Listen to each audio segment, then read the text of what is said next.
পরদিন সকালবেলা তার ঘুম ভাঙে। মনে মনে সে ভাবতে থাকে, না, এভাবে ঘুমালে তার চাকরি থাকবে না। যদি সেটা মালিক জানতে পারে তাহলে কি হবে। যাই হোক, সে সুন্দর করে সেখান থেকে সবকিছু গুছিয়ে তার বাড়ি ফিরে যায়। বাড়ি ফিরে দেখে তার বউ নাস্তা রেডি করে রেখেছে। নীলা তার মায়ের পাশে বসেই বই পড়তেছে। কলিমদ্দি শিক্ষিত না হলেও তার স্ত্রী সালেহা কিছুটা লেখাপড়া করেছে, তাই সে নীলাকে মাঝে মধ্যে পড়া দেখিয়ে দিচ্ছে। বাবা, তুমি আমার জন্য খেলনা গাড়ি এনেছো? না মা, আজ তো আনিনি, আরেকদিন ঠিক মনে করে নিয়ে আসব। তুমি মন খারাপ করো না, ঠিক মতো পড়ো, তোমাকে আমি সুন্দর দেখে একটা খেলনা গাড়ি কিনে দেব। ঠিক আছে বাবা, তুমি আমাকে সুন্দর দেখে একটি গাড়ি কিনে দিবে কিন্তু। তোমার বাবা তো বলেছে তোমাকে গাড়ি কিনে দেবে। এখন আসো, ভাত খেয়ে নাও। কিছুক্ষণ পর তারা একসাথে বসে ভাত খেয়ে নেয়। সেদিন সন্ধ্যাবেলা সময় মতোই ডিউটিতে যায়।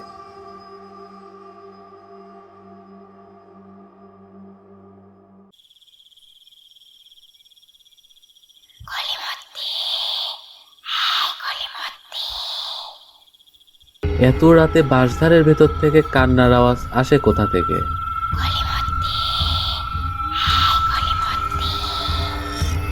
কে আছে এই বাঁশঝাড়ের ভেতর?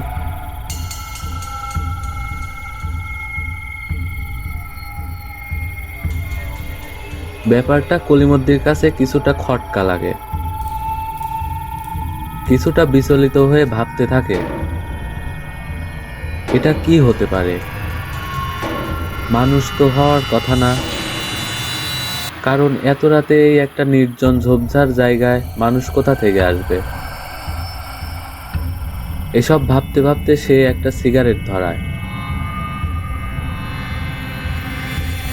সে অনেকের কাছে শুনেছে যে আগুন দেখলে নাকি খারাপ জিনিস কাছে আসে না। তাই সে সিগারেট টানতে থাকে ও তার পরিবারের কথা ভাবতে থাকে।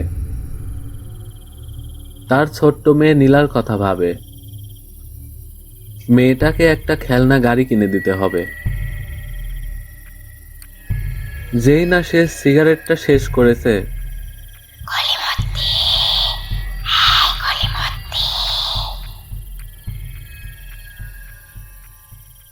কেউ তার নাম ধরে ডাকছে।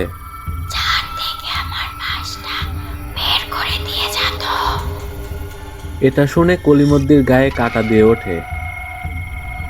সে অবাক হয়ে সেদিকে কান পেতে শোনে। এবার সে ছোট্ট সেই রুমের জানালা দিয়ে বাইরে উঁকি দিয়ে তাকিয়ে দেখে বাঁশঝাড়ের আশেপাশে তো কাউকেই দেখা যাচ্ছে না। সে ভয়ে চুপ করে বসে থাকে আর ভাবতে থাকে, যদি বাঁশঝাড়ে কেউ নাই থাকে তাহলে কে তাকে জঙ্গল থেকে বাঁশটি বের করার জন্য ডাকতেছে? এগুলো ভেবে সে খুব ভয় পেয়ে যায়। না জানি আজ সে কোন বিপদ ডেকে আনলো। সে ভাবে, কেন যে সে একা একা এই জায়গায় ডিউটি করতে এসেছে। এখন সে বারবার অনুতপ্ত হচ্ছে, অতিরিক্ত টাকার লোভে কেন যে এই ভয়ানক জায়গায় একাই ডিউটি করার জন্য রাজি হয়েছে। এখন তার জন্য অনুতপ্ত হচ্ছে। কিছুক্ষণ পরই কলিমদ্দির বাইরে যাওয়ার প্রয়োজন পড়ে। মানে প্রাকৃতিক ডাকে সাড়া দেওয়ার জন্য সে বাইরে বের হয়। বাইরে যাওয়ার সময় তার খুব ভয় লাগছিল। হাতে থাকা টর্চ লাইট দিয়ে সে বারবার চারিদিকে দেখতে থাকে। আশেপাশে কাউকেই দেখা যাচ্ছে না। তবুও কেন জানি তার মনের মধ্যে খুব ভয় কাজ করছে। আচ্ছা, যে জিনিস আমরা দেখি না সেই জিনিসের প্রতি আমাদের কেন এত ভয় কাজ করে? মনে মনে কলিমদ্দি এসব ভাবতে থাকে। আসলেই কি ভূত বা অশরীরী বলতে কিছু আছে? আর যদি থেকেও থাকে, তাহলে সেগুলো দিনের বেলায় আমাদের সামনে আসে না কেন? আমাদেরকে ভয় দেখায় না কেন? মনে মনে এসব ভাবতে থাকে সে। ভয়ে ভয়ে সে তাড়াতাড়ি প্রাকৃতিক কাজ সেরে আবার সেই ছোট্ট ঘরে প্রবেশ করে।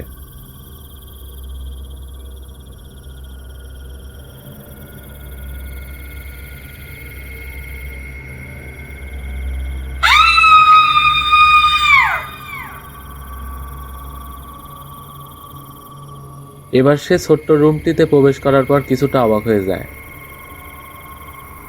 সে দেখে বিছানার উপর তার গায়ে দেওয়ার চাদরটি ছিল, সেটি এখন আর নেই। আশ্চর্য, এইমাত্র চাদরটি এখানে রেখে বের হয়েছিল সে। তাহলে এত তাড়াতাড়ি চাদরটি কোথায় গেল? এসব ভাবতে ভাবতে সে রুম থেকে আবারও বের হয়। হাতে থাকা টর্চ দিয়ে চারপাশে ভালো করে দেখতে থাকে। সে ভাবে হয়তো চাদরটি বাতাসে উড়ে গিয়ে আশেপাশে কোথাও পড়েছে। তাই সে আশপাশটা ভালো করে দেখে নেয়। কিন্তু না, কোথাও তার চাদরটি দেখা যাচ্ছে না। তার সাথে এসব কি হচ্ছে? সে কিছুই বুঝতে পারছে না। চাদর খুঁজতে খুঁজতে কলিমদ্দি সেই বাঁশঝাড় অব্দি পৌঁছে যায়।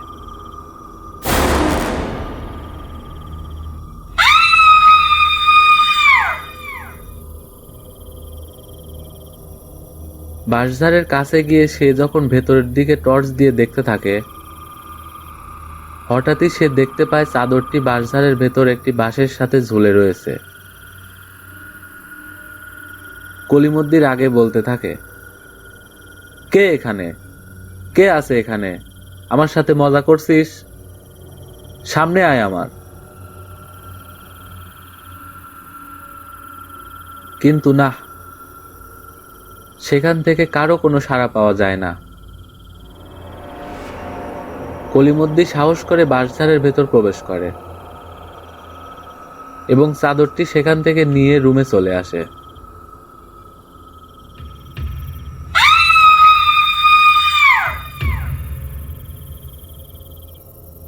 সে কিছুতেই বুঝতে পারছে না তার সাথে এসব কি ঘটছে। আচ্ছা, তার সাথে কি কেউ লুকিয়ে মজা করছে? হয়তো কলিমদ্দি একাই সেখানে ডিউটি করে অনেক টাকা পেয়ে যাবে, সেটা কেউ সহ্য করতে পারছে না। তাই হয়তো তাকে ভয় দেখাচ্ছে, যাতে সে ডিউটি না করে সেখান থেকে চলে যায়। এমনটা হতেই পারে।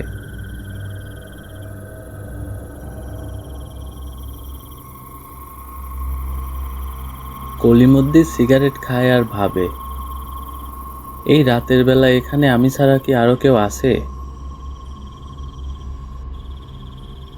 ওই যে কিছুক্ষণ পূর্বেই আমায় কেউ ডাকছিল,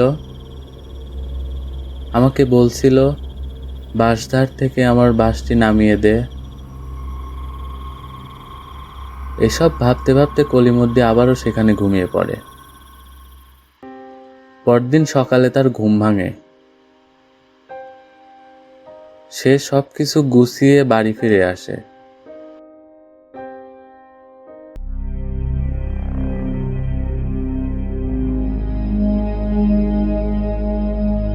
আচ্ছা, তোমাকে কত করে বলি, এসব ডিউটির কাজ ছেড়ে অন্য কিছু করো। আমার আর ভালো লাগে না। ইদানিং রাতে একা একা থাকতে আমার কেমন জানি ভয় ভয় লাগে। মাঝ রাতে কারণে অকারণে আমার ঘুম ভেঙে যায়। মনে হয় জানালার পাশে কেউ দাঁড়িয়ে আছে। কখনো এটাও মনে হয় কেউ আমাকে আড়াল থেকে দেখছে। ঠিক মতো ঘুমালে তোমার এসব ভাবনা ঠিক হয়ে যাবে। আমাকে একটু মালিকের বাসায় যেতে হবে, মালিক আমায় ডেকেছে। আমি কিছুক্ষণের মধ্যেই চলে আসব। এই কথা বলে সে মালিকের বাড়ির উদ্দেশ্যে বেরিয়ে পড়ে। কিরে কলিমদ্দি, নতুন জায়গায় তোর ডিউটি কেমন চলছে? ভালোই চলছে স্যার। কোনো সমস্যা হয়নি তো? কলিমদ্দি মাথা নেড়ে জবাব দেয়, না স্যার, সবকিছু ঠিকই আছে। স্যার, একটা কথা বলবো? হ্যাঁ বল। আমাকে কিছু টাকা দিবেন স্যার? কিছু টাকার জরুরি প্রয়োজন ছিল। এখন তো টাকা নেই, তারপরও তুই যখন এত করে বলছিস, এই ধর, এখানে 500 টাকা আছে, এটা দিয়ে কদিন চল। কলিমদ্দি টাকাটা হাতে নিয়ে বাড়ির দিকে হাঁটতে থাকে। এরপর কলিমদ্দি হেঁটে হেঁটে বাড়িতে পৌঁছায়। কোথায় ছিলে এতক্ষণ?